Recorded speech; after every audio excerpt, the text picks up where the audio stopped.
Brian Butcher. I'm the principal at Kennedy Elementary School in Winder, Georgia, which is Barrow County, Georgia, and thanks for joining us as we attempt this summer to travel to all 50 states in the United States through the reading of award-winning books. Today is our 40th state that we've traveled to, and today we're traveling 637 miles northeast of Winder to Annapolis, Maryland. Annapolis is the capital of Maryland, and it's on the Chesapeake Bay, so there's some wonderful seafood there. It's also the home to the United States Naval Academy, which is one of the places that I would love to go visit. But there's beautiful bridges, beautiful water, great crab if you ever want some crab, great place to go for that. It's not too far from the nation's capital as well, so it's not too far from that. It's part of the Anne Arundel school system, public school system, which is extremely large. There's over 90 schools in the system, with 60 of them being elementary schools. I was not able to connect with a principal in Maryland, so if you know one, please have them, give them my information, give me a call so that we can set up a video so I can learn a little bit more about you. Today's book is called The Barnabas Project, and it's by the Fan Brothers. This is a good one. You're going to love it.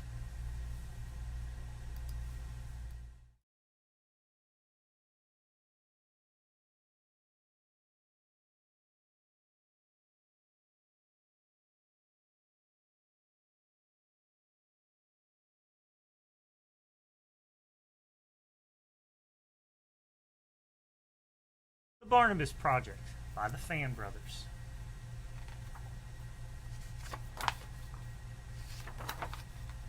Barnabas lived in a secret lab. He was half mouse, half elephant, and he had lived in the lab as long as he could remember. The lab was hidden beneath perfect pets on a perfectly ordinary street.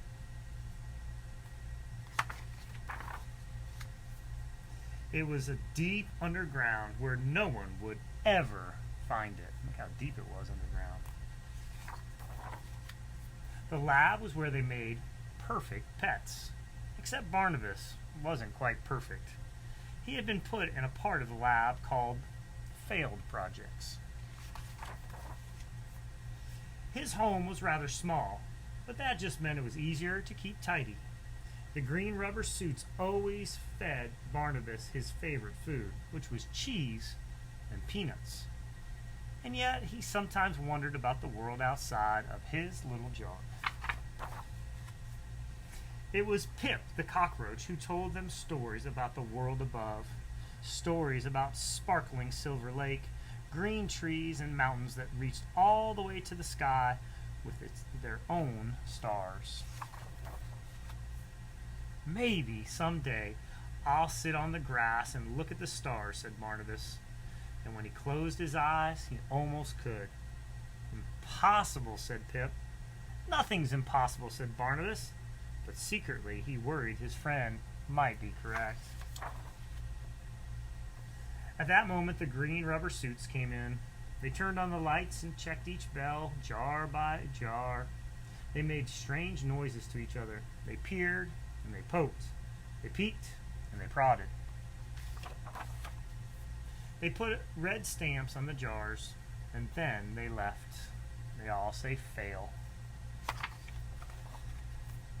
What does it mean, says Barnabas, looking up at the strange red stamp. It means you're going to be recycled, said Pip. That's what happens to all failed projects.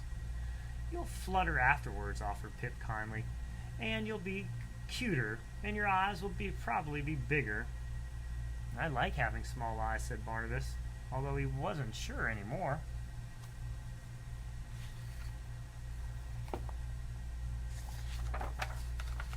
Barnabas slumped in his jar. He wasn't fluffy enough, and his eyes were beady, but he liked himself just the way he was. And what if, after he was recycled, peanuts and cheese were no longer his favorite foods? And what if his friends didn't recognize him after?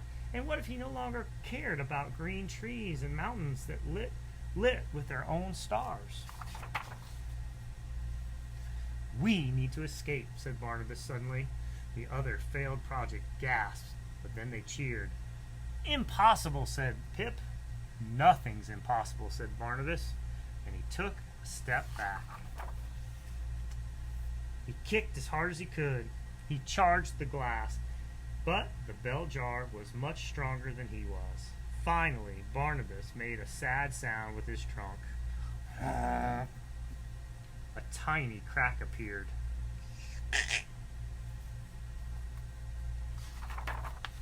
Wham! He was free.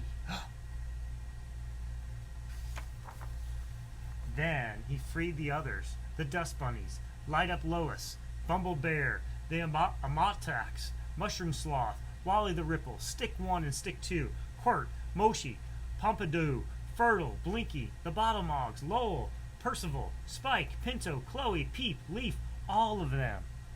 You have to understand they had never been outside of their jars before. There was quite a commotion. They whooped and they sang. They chirped and they hooted. They stretched their legs and they jumped for joy. When they calmed down a bit, they peeked over the edge. The floor was far below. Now what? Said Quint. We have to work together, said Barnabas. One by one, they helped each other down,